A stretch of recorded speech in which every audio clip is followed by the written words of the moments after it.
Continuing the reading for chapter 17, the top of page 94. When the knock comes on the cabin door, I wake up so fast I bump my head on the ceiling. Homer Figg, message for Homer Figg. Mr. Willow is snoring like a sawmill, so it's up to me to jump down from the bunk and open the cabin door.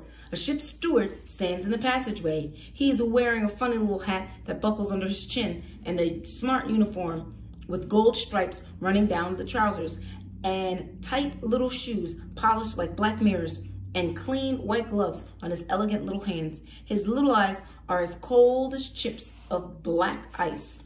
Homer Figg? Yes, sir, that's me. The captain has requested your presence, he announces, sounding very full of himself. Follow me, please.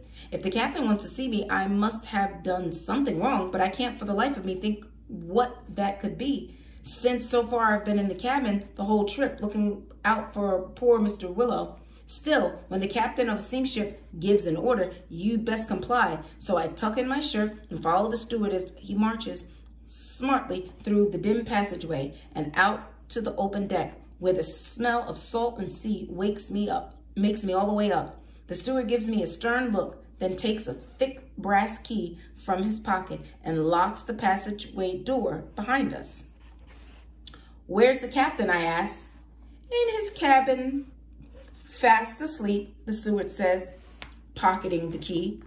He touches his hand to his little hat, then slips away into the darkness so fast I don't have time to follow. It comes to me that the captain never wanted to see me. Probably he's never even heard of Homer Figg, and that someone has paid the steward to get me out of the cabin and lock the door behind me. I run along the deck looking for another door, but they all seem to be locked from the outside. I start banging on the walls and shouting for Mr. Willow, and finally one of the doors flies open and an old man in a nightshirt wants to know why the name of thunder I'm making such ruckus. Thanks, much obliged, I say, and scoot past him into the passageway, on the dead run for our cabin before it's too late. But when I get there, Mr. Frank Nibley is already leaning against the wall and studying his fingernails. He gives me a sly little smile and says, "Good evening, Homer. Taking the night air?" "Where's Mr. Willow?" I demand. "What have you done to him?" "Mr. Willow is fine," he says.